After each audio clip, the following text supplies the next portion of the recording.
Look where I am. I've had to bring Verity in to do her rehearsal for Legally Blonde. So here I am doing the feedback on the Ladbroke Coral gambling data. Yeah. So again, well done. Well done to those of you who've done it. Where's the camera on this? Well done to those who've done it.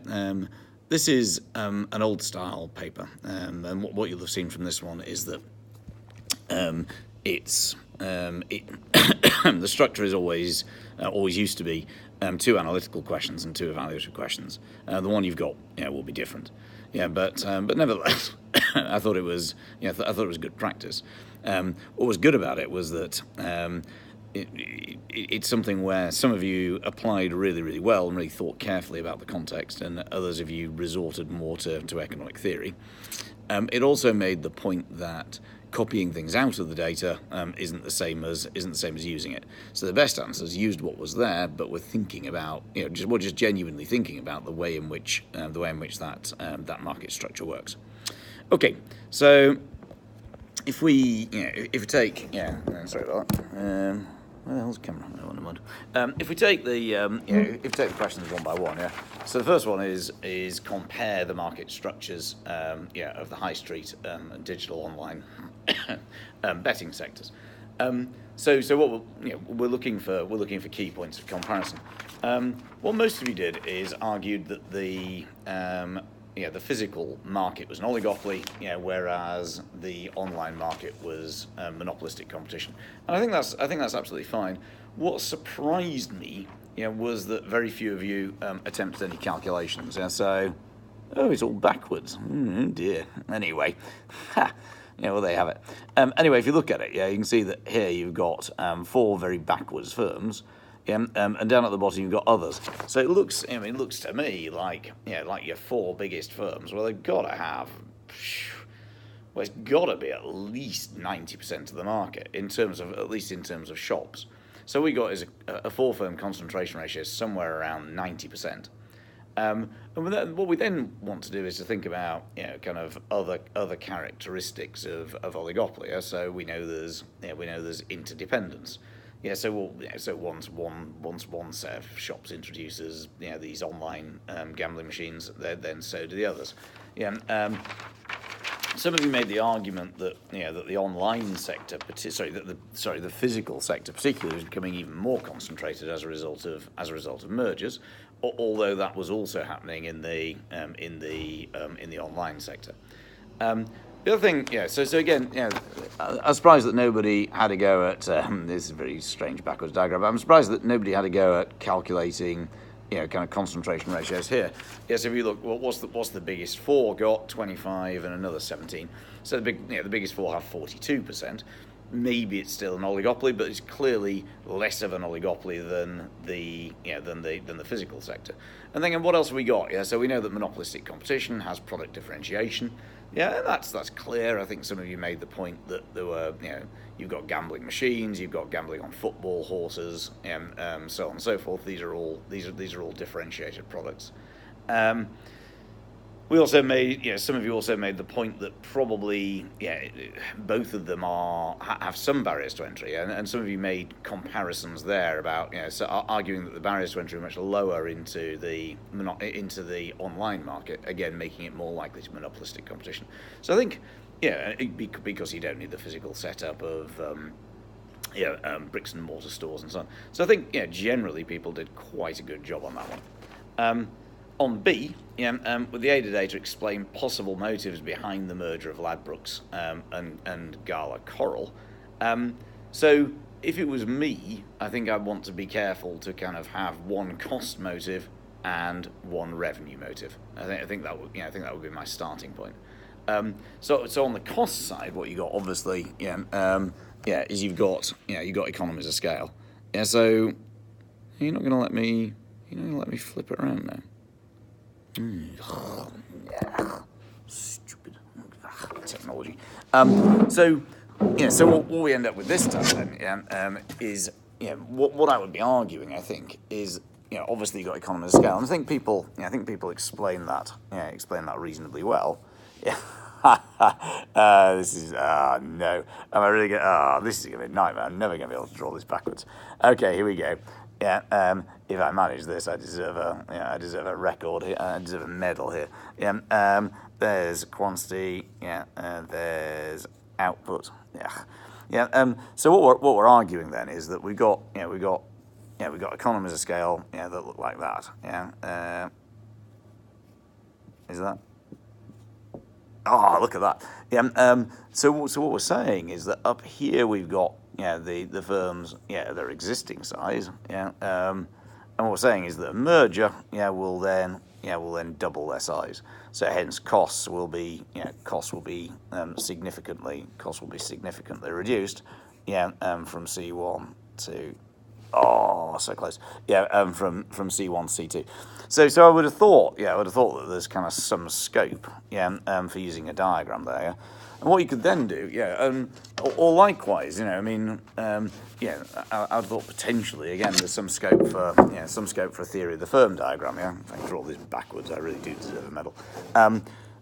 So what we're arguing then again, is that there's AR, there's MR, there's AC, and there's MC. Anyway, you get the idea. And initially we've then got abnormal profits at that level. Economies of scale certainly are going to reduce average costs. I mean, we might argue they're going to reduce. We might argue they're going to reduce variable costs as well. But you can make your own arguments in a data response paper, and then you could say profitability would rise by that amount. Because what we're saying is that initially we've got P1 and C1, and now we've got P1 and C2. So therefore the gap between the two is greater than it was. So I think there's scope for greater technicality there than some of you are demonstrating. But what I did like was that people were really thinking quite well about where the economies of scale would be coming from. So the idea that we might be able to close down some of the online, not online. We might be able to close down some of our physical outlets. That there would be managerial economies, that we could merge headquarters, that type of stuff, and I think that was quite good. I think the other side of it for me would be the revenue side. So we got more dominance. So what we might argue is that we're going to have a bigger name. Therefore, I mean, in this market, presumably, there's a degree of trust that matters. So if you've got a bigger name, maybe it's easier to attract, players because they're more confident they're going to get paid out. So hence we're just more noticeable. So I think there is something there, to be done with the kind of market share revenue side of things. It might be, if we're arguing that there are kind of new gambling products or, kind of investment into new equipment as well. That might be another point that you'd make, that it would be easier. And I think the data itself talks about how larger size will make it easier to deal with kind of new regulation. I guess the argument would be that new regulations, they're a bit like a fixed cost. If we're separate, each firm would have to pay the regulatory compliance separately. Whereas obviously if you've got one firm, then it's just one set of compliance. So again, I think so generally well done. But I think don't forget to think about the possibility of using diagrams and that type of stuff to make that argument. The third one was done generally well. I mean, it varied, but there were some spectacular answers to this one. I thought the extent to which it was contestable. The very best answer that I saw. What she did is she said, well, look, contestability is a market where there are low or no barriers to entry or exit. And she was really good at focusing in on both of those. She made a really good argument that in order to break into the physical market, obviously you've got kind of bricks and mortar setup costs, you've got to buy a shop and so on. But the argument that she was making quite strongly was that she's saying, well, you're going to buy all these bloody gambling machines. Well, what are you going to do if you leave the market? No one's going to want to buy them. So hence, you've got a barrier to exit. You've got this idea of a sunk cost, which is which increases the risk of entry. So sunk cost is one where you spend money and you're not going to get it back if you leave the market. So hence it's kind of a barrier to exit. And I thought that was quite neat. What most people did is they argued quite convincingly that the online market was more contestable because all you really need is an ability to do coding and so on. Yeah, the entry costs are lower. Nobody really said, and if you choose to leave, well, so what? Yeah, you just let the domain name lapse or something, and job done.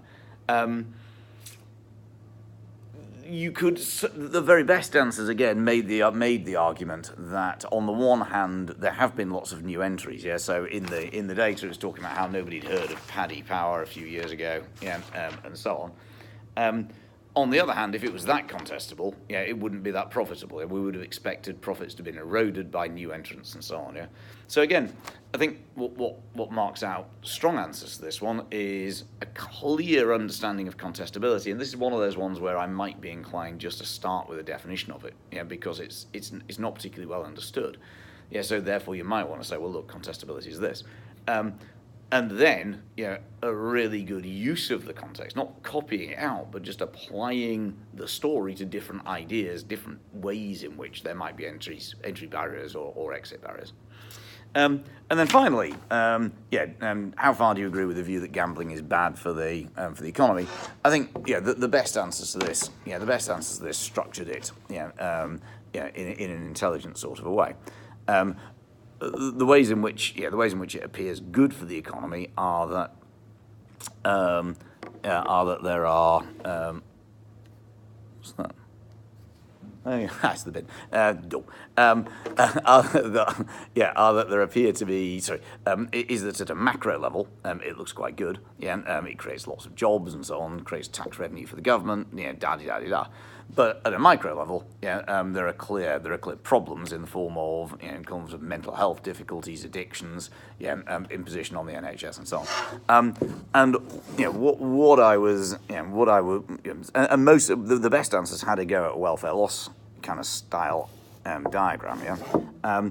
I think some of you did it as a production externality, and I don't think that's really right. Yeah, I think the problem with gambling occurs at the point of use, rather than at the point of manufacture. I mean, I allowed it, but I think your best answers are going to be going, well, look, I've got to do this backwards still. There's demand, which is marginal. Private benefit. Yes, that way around. And then what we're arguing is that your marginal social benefit is your marginal social benefit is much lower than that. And that's the amount there of the external cost. Here we'll say that's kind of marginal private cost equals marginal social cost. So therefore, what we find is that and that's supply. So the equilibrium is here, which is where supply equals demand at Q1. But the optimum level is here. At Q2, and that's where marginal social cost equals marginal social benefit. So our problem is that we've overconsumed, and what we've got to do is we've got to compare here the marginal social cost, with that, the marginal social benefit, and therefore, for all of these units between here, the social cost is greater than the social benefit. That's your kind of mental health difficulties, depression, kind of addiction, kind of destroyed families and so on and so forth. So it was that I would have said is the main thing that you needed to do.